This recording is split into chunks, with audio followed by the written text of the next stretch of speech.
I'll start with a little icebreaker, basically. So I have a couple statements that I'd like to get your agree or disagree on, and then maybe some will spark conversation, maybe not, but it's... Do I say only agree, disagree, or do I have to explain why? If you feel like explaining, you can explain yourself. I'll leave it up to you. Creative freedom, as they call it. Okay. First statement. AI will replace half of IT roles in fintech within the next decade. Probably agree. Okay. Which roles do you think it will not replace? Probably where there's more checking dependencies, cross knowledge, experience, applying lesson learned. So things where there's a little bit more depth to be applied. Yeah. So which ones are there specific functions then that you feel, okay, within IT, I think those will definitely be replaced by AI in the future?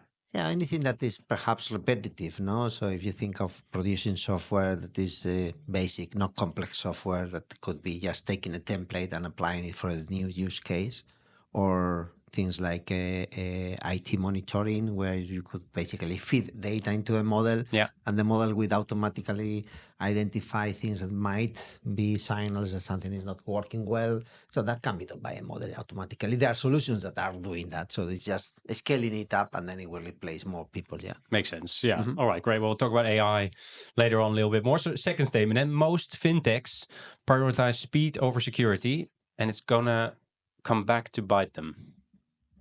Disagree. Interesting. Hiring for cultural fit is more important than hiring for technical skills. There are very different dimensions. So I would disagree because both are equally important. Okay. So would you, if someone is absolutely not a cultural fit, but has the perfect technical skills, would you hire them? Like, is technical skills over? It's a combination of both. It's a combination. Both need to be in place. Statement number 4. Data breaches are inevitable. It's not about prevention, but how fast you can contain them. I would agree. I mean, it's a matter of fact that you would be exposed to these kind of breaches at some point in time. So it's to be ready about it, to be able to react very quickly and contain the damage and, manage that very well and in a timely manner. Yeah.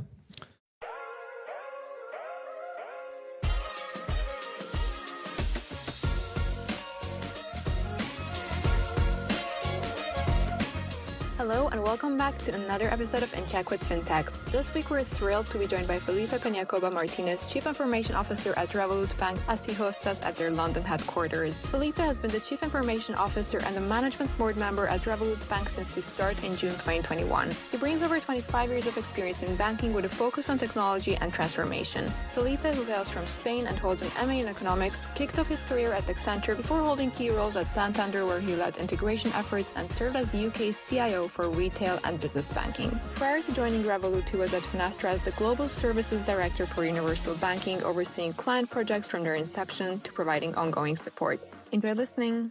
You're the CIO of Revolut Bank EU. Yep. Where does that sit in the kind of bigger organization? So perhaps I can explain the organization of Revolut as a group. No?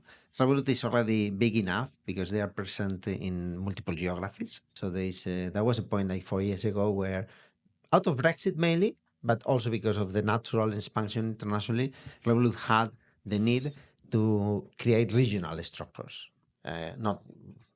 Not only, but mainly because you hold regional licenses. To operate to be a bank in the European Union, you need a license issued by a European Union country. Yeah. And UK, sadly, ceased to be such a country. So there was a need to create that regional structure for Europe.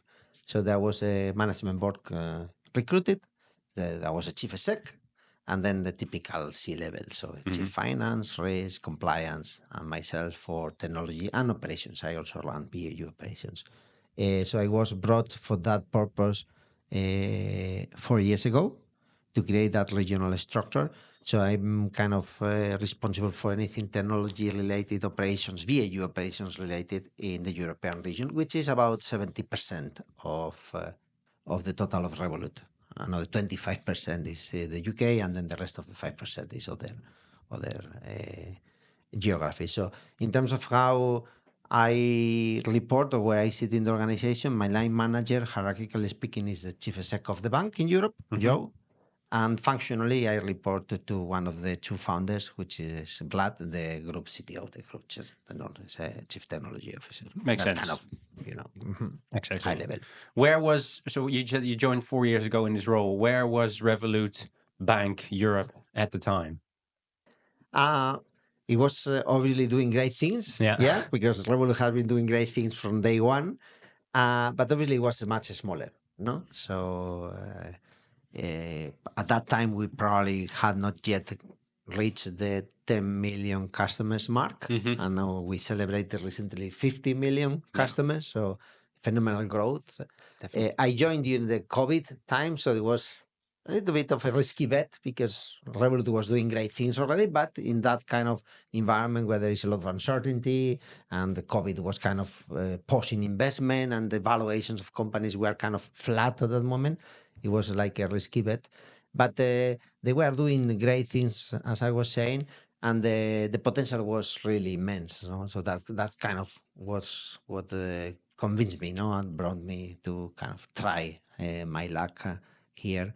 Having been more in traditional organizations before. I was going to say, yeah, exactly. Because you've been in Santander, Accenture. Yeah, so my career, I started in Accenture around 11 years working as a consultant, mainly core banking systems and merge acquisitions.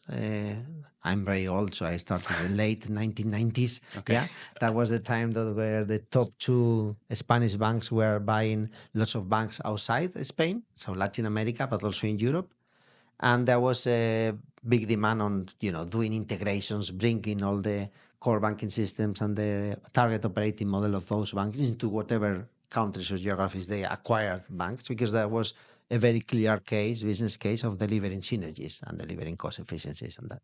So I spent 11 years traveling and living in different countries, Latin America, back to Spain, then Austria. I lived in Vienna for about 3 years, and then the last project was in the UK. At that time was when the Santander came to the UK, so they bought a large building society, Abbey National, and there were many colleagues who had been working. We have been working together in Accenture, who had moved to Santander. So I was added to the list. They called me. We need you. Will you come to the UK? Will you come and settle? So I moved to Santander. Another 11 years, so it seems to be the number. So touch wood, I want 11 years at Revolut as a minimum.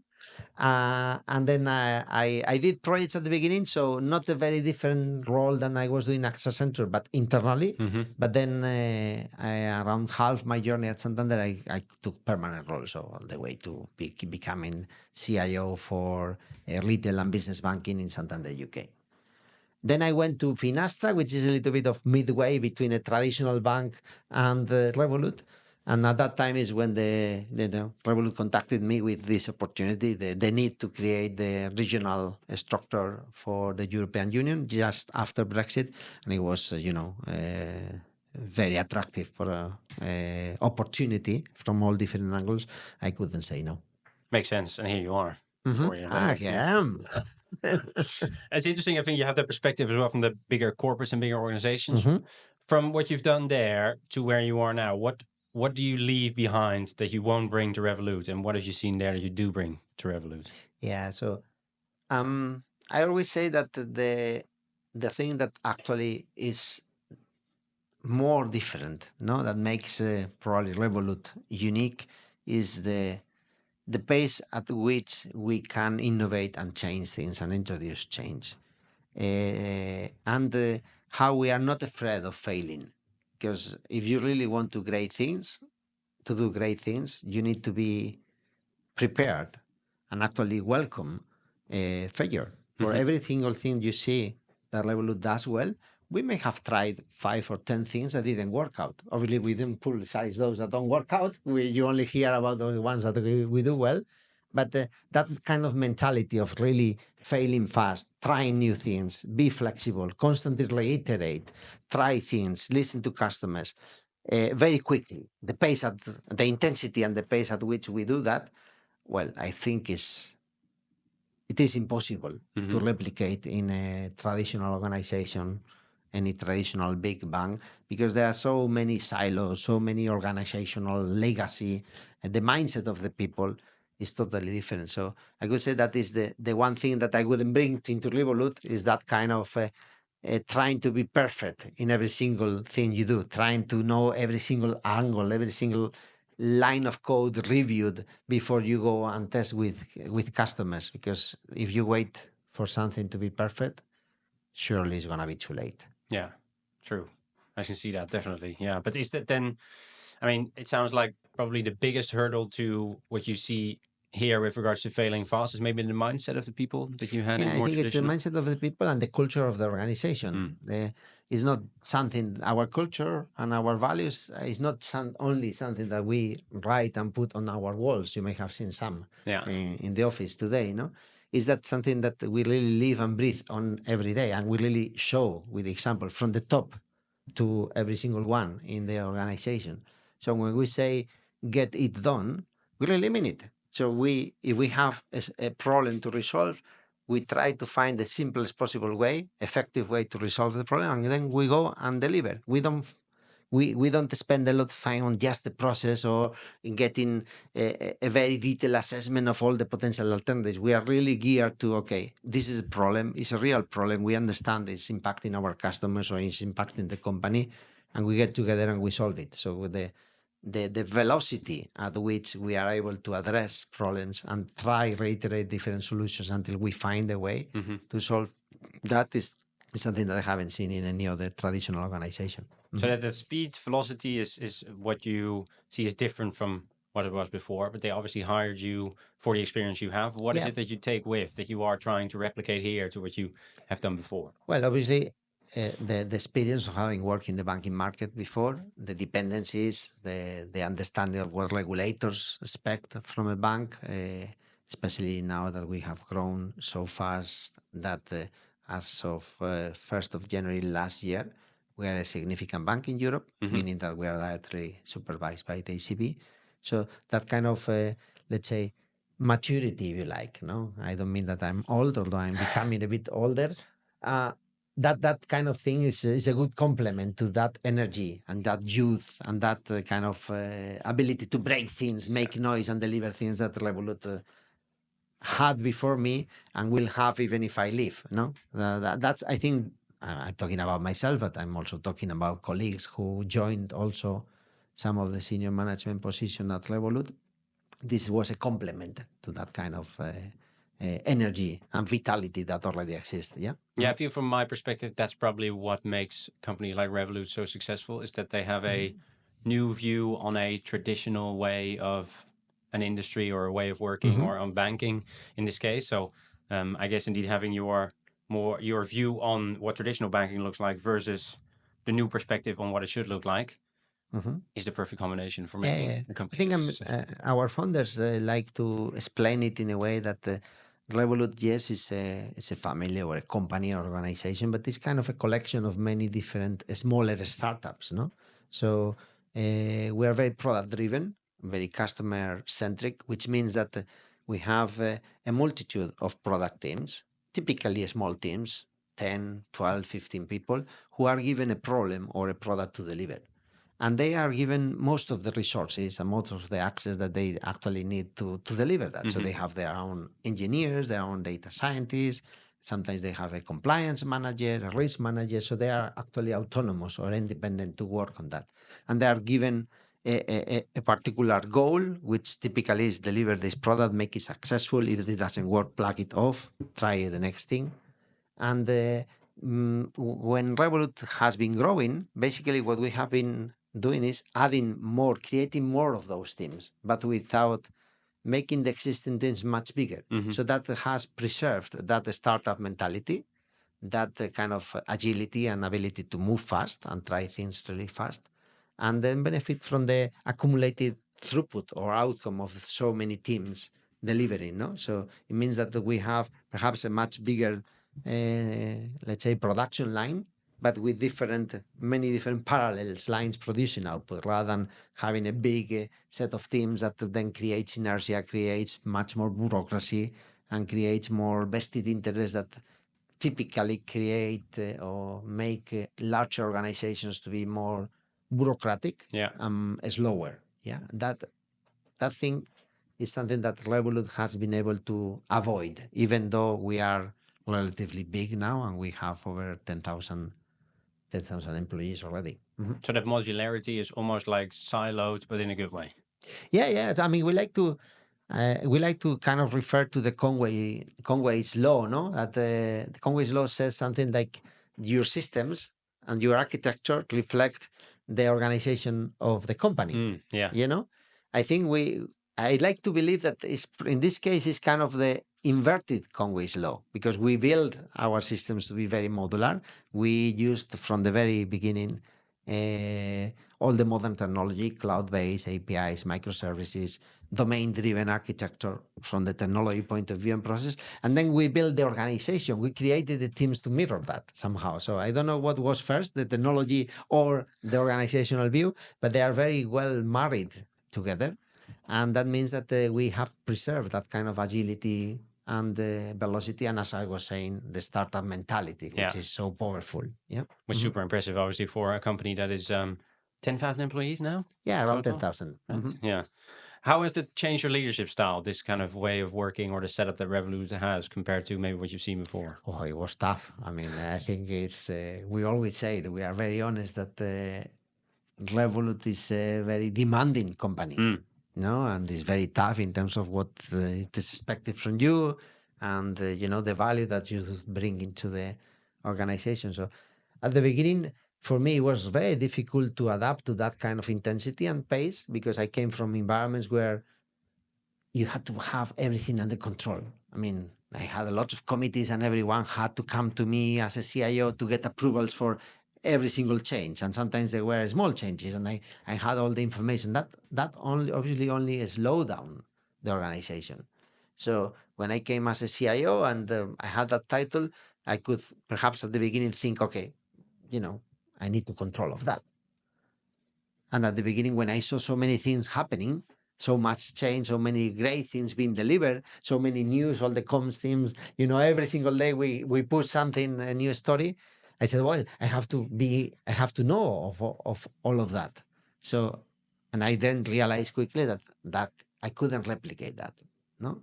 And then I had to adapt to the secretism filtering. What are the important things you should know? What is and also trusting the framework, trusting the ways of working, trusting that you have the very best people working on products, the very best people working on compliance, working on risk management. And of course, you need to supervise and to oversee that somehow, but not to a degree that you are slowing them down and probably not adding too much value, because I wouldn't know much better on compliance than our compliance experts. I wouldn't be a better product owner than our product owners. So trusting the quality, of the organization, how we really push to get always A players to become A teams, no? Yeah. And how we really invest on talent and make sure that we have all the right talent and only the right talent. I think that confirmed quickly, although it was difficult at the beginning until that was clear to me quickly that was the way to go, no? Interesting. Is it because what you've done before was you were on top of everything? Yeah, the model was different. It was the model where it was more command and control, if you like. The traditional banks are like that because they are heavy machineries with a lot of legacy, with a lot of silos, a lot of departments, big processes that have been built over not years, even decades, and that you have all that kind of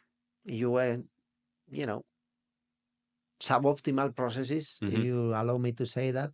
But then from a perception of a senior manager, well, it helps you because obviously if things are going slower because of the process and you get all those information, you feel a little bit more confident. But the key question is not whether you feel confident about it, is this actually helping the company? Is this the right way of working? Yeah. And then I think Revolut has proven that this is not the right way, especially in an industry like digital banking or fintech that is so dynamic and needs to deliver to customer expectations, needs to be adaptable to react to things that happen in the market, to competitors' actions, to change in the customer's behavior, to change to also geopolitical risk or any kind of risk that might happen. So this is a very dynamic environment. And if you are not a dynamic organization that can adapt fast, you are only going to have problems. True. Yeah, that's interesting because I think still probably the incumbent banks, let's say, are probably not as agile as a Revolut is, and are not as kind of able, I think, to respond such as you are. Yeah, I think that's the case. I mean, I don't blame them, no, because we have an unfair advantage. We are relatively new. I think we made all the right choices in terms of the technology we use, the architecture we've got, the organizational setup that we've got. So we are relatively new. So we don't have all the legacy things, not only about systems, but also process, the culture, the mindset that those large banks have been building over decades. No, so of course it's much easier for us, but still preserving that for a company that is growing so fast has some merit. No, I was going to ask, how do you do that? Because indeed, I think the incumbent banks didn't start on a legacy IT infrastructure, right? They build it over time. Yeah. How do you avoid that happening in a company such as? Well, it's not easy, no. I wouldn't pretend it is easy, but clearly we establish very clear patterns, guidance, and principles to make the decisions we make in terms of design, the technology we choose, the way we operate, the quality of what we produce, and we are constantly, let's say, revisiting or reassessing that. No, so we make sure that not only we push new products that work, but also that we maintain the products that we already have so that we constantly enhance them, not only in terms of the customer outcomes, what they deliver for our customers, how they serve those customers, but also internally the quality of the software, bugs, and how we monitor those systems. So that's part of our operating model. No, so we like to say that you build it, you own it, meaning that whatever you build is not going to be handed over to a BAU team that might be denied the budget to actually improve it. What you build, you are going to be responsible to support it in production. So you better build it well, because if you are building your house and you're going to live in your house, you don't want your house to fall over you. Okay, so that's kind of a principle that helps. And obviously, beyond that kind of header or headline, we work on very clear guidance that everything that we produce is of well tested quality. Yeah. Can we talk a bit about the modularity of your IT infrastructure? Is that something that you think is going to be incremental for indeed not having a legacy platform further down the line? And also, does it help you to scale faster from, well, now, like you said, just hit 50 million customers, going from 50 to 100 million, for example? We hope that will be the case as well. I mean, in a very simplistic way, we could do a similar with the Lego, no? I mean, if all you have built from the beginning is made of really small modular pieces like a Lego, no?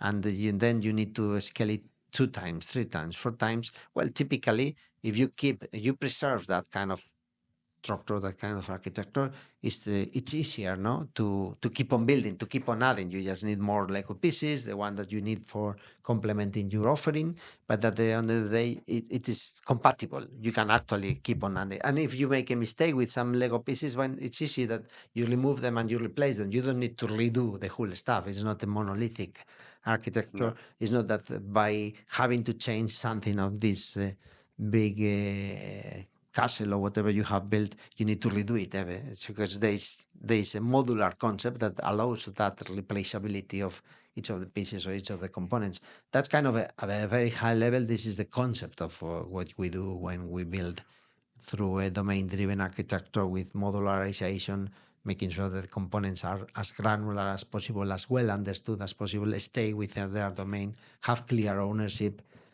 So that helps us. Yeah. What is then the most challenging of running such a setup, whether that is from a technical point of view or maybe from a regulatory point of view? Is there specific challenges that come with running a modular setup? Yeah, of course. I mean, there are some challenges. So one of them I can think of is really we are recruiting more people because we are growing, no, and we need more developers. So making sure that we recruit the right talent, but also that we train them, that they adopt the Revolut way as soon as possible, as not to bring, let's say, patterns or ways of working that could corrupt a little bit what we do or bring some, let's say, lower quality components so that so keeping the the quality bar high in terms of how we operate and the quality of our outputs.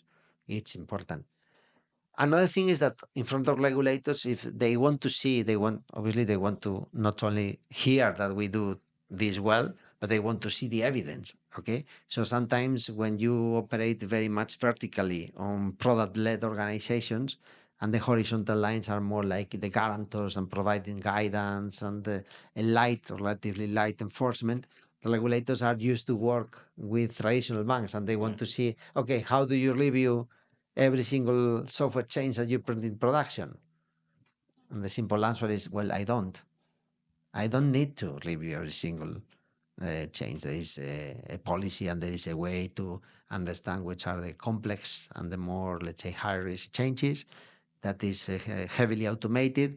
We focus on those, let's say, tier 0, tier 1 changes.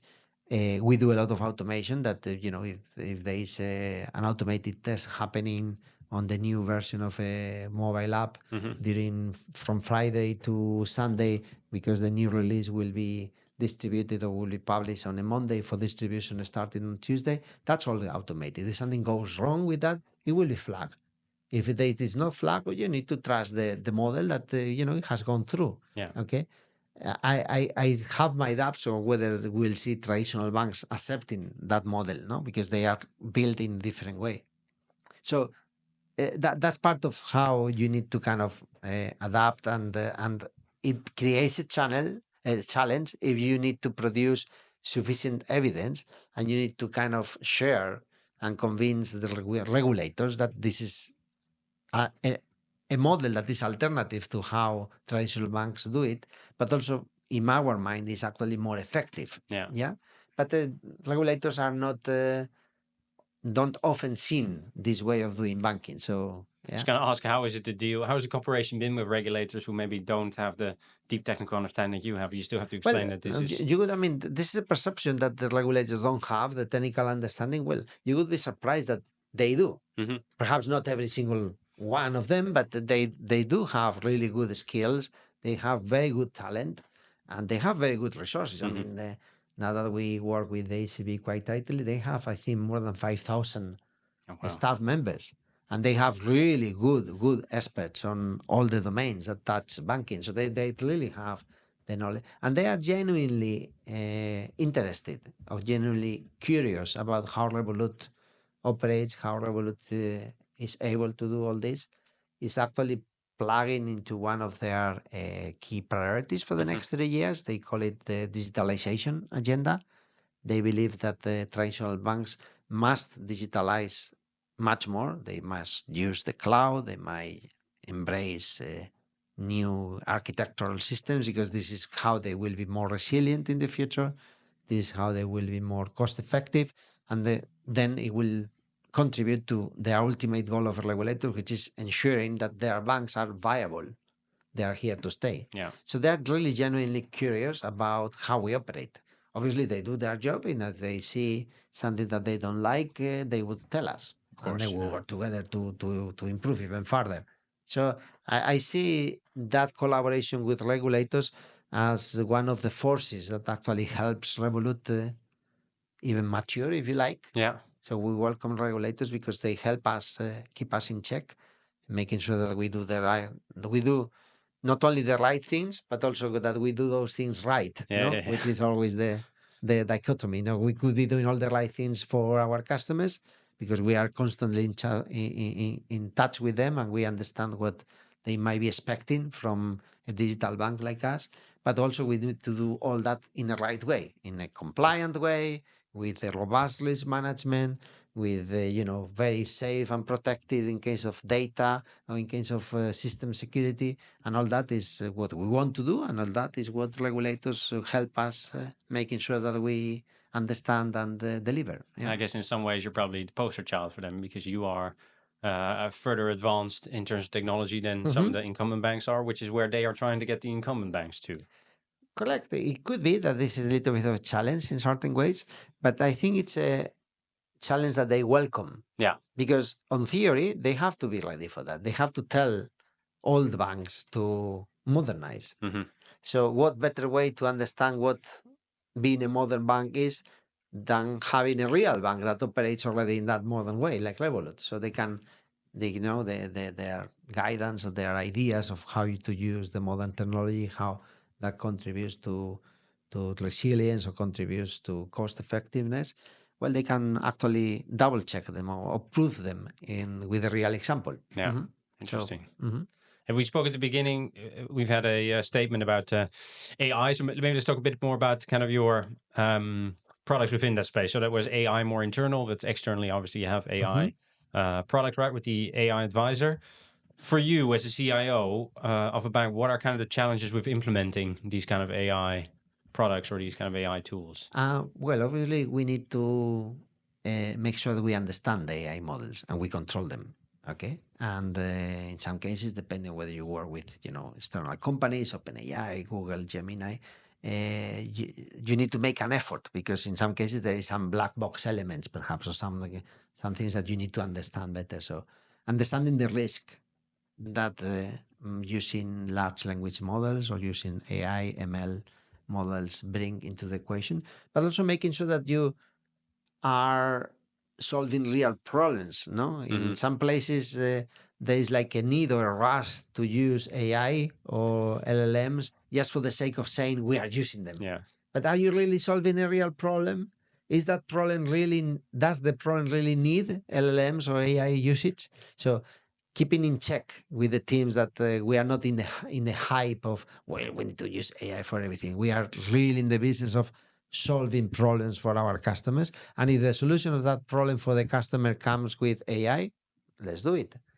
So keeping that reality check and then obviously making sure that we are compliant and the risk introduced by the models is clearly understood. Yeah. If you apply that logic to the AI advisor, what problem is it solving for your customers that product? We don't have an AI advisory. You might be talking about the chatbot. The chatbot is not advice. Okay. Yeah. Sorry. I have to make that. It's a good point. Because it's also that has some compliance and regulatory implications. So we are not what we use very successfully, I would say. We have been using it for almost 2 years. Obviously, we are a digital bank. We don't really have a lot of telephone support. We have some. We have done something recently, which is good. But basically, the way we support our customers is through chat, in-app chat. So customers go into the app, they log in, and then they have a problem. They want to ask a question. They want to know something, and they go to the chat and ask a question. No, so before the chatbot, that required an army of agents. Yeah. So at some point in time, we had between external and internal, we have perhaps 4,000-5,000 people working on the customer support function.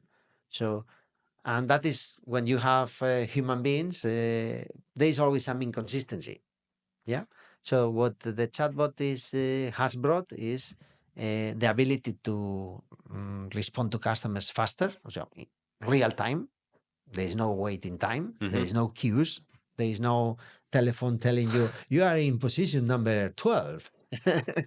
So it means that we provide customers with a much timely service, but also the quality of the service is better because it's consistent and it learns itself. No, if there's something, if at the beginning there is a new problem emerging that the chatbot is not prompted or is not doesn't know about, and perhaps the way it has handled the first case, it was not fully accurate, and the customer has showed some dissatisfaction or took longer to resolve the issue, well, that would feed into the model. So the second, the third time, the 100th time that a similar problem comes, the chatbot has all this information, has been already embedded in the model. So it is more accurate as well. Not only is faster, it's cheaper, but also, more importantly, it provides a better service to customers. So I think it was in October, no? So relatively recently, we achieved the milestone that more than half of the chats created by our customers in the app are now handled fully by the chatbot, which basically runs an LLM model on the background. So that has been a very important milestone for us. Yeah. and from not angles. Most importantly, from the angle of serving our customers better. Okay, and that has released capacity so that we can focus on perhaps more complex cases that have to be derived to a specialist or to an agent because they are more complicated. They could be very bespoke, and you need to understand the particular circumstances of that customer. So that's a huge achievement, and to the point that we don't stop there, obviously. So that was 50% of the chats handled by the chatbot in October, but now we are over 60%. And we want to be very soon in over 70%. So that shows a real case example with a lot of value of if you get it right, how you can deliver value for both the company and the customers by using AI or using large language models. Is it a product that you're very excited about? Yeah, obviously. Yeah. Why are you excited about it? Well, it's big. Precisely because of what I have said. It delivers value to customers. Customers like it. Yeah. We don't keep customers waiting for responses. We respond even better to them. And obviously delivers internal results for the company because it's more cost effective. And then the releases time that we can and capacity that we can invest on other things that perhaps add even more value. Yeah, exactly. Yeah, I can imagine that's probably something to be very excited about. It's perfect about, on both sides, customer side, but also internally. Yeah. Is it? Where do you see? Sorry, I have to talk about AI. What is your view on where it could take for consumers such as you and me, a user of Revolut? Where do you think AI could go in the next 5 to 10 years? What do you think it will do 5 to 10 years for customers that it doesn't do today? Poof, there could be so many things. I mean, we need to be conscious of regulation as well. We need to make sure that we don't discriminate, that we treat everyone equally. So there is the need to actually understand not only the potential use of AI, but also the potential unintended consequences of AI. But there are lots of different things. I mean, for instance, fraud and financial crime is a very important domain for us, obviously. No, we want to keep our customers safe. We want to make sure that we have the customers that we want and not those that we shouldn't have.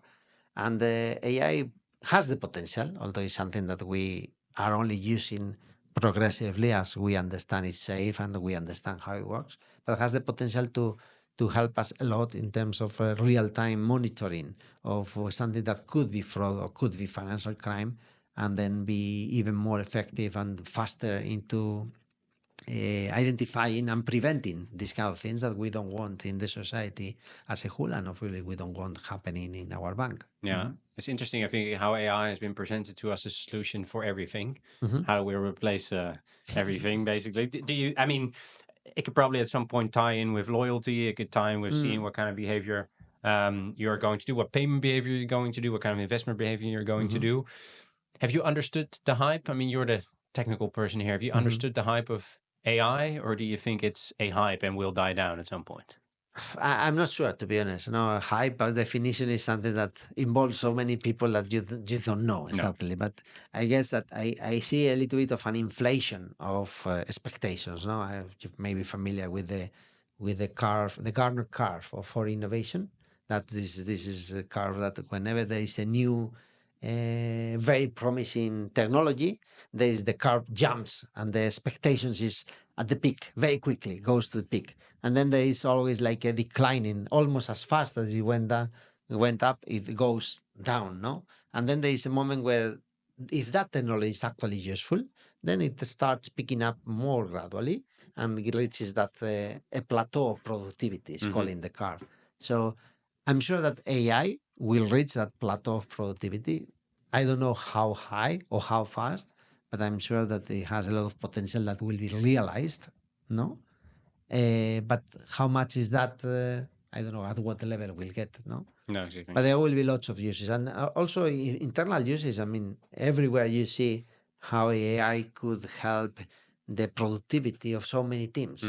There are so many activities and tasks that could be kind of repetitive somehow, or have a component that is repetitive. I mean, if you could plug AI to basically do it for you so that you can focus on what is the delta, what is different, no?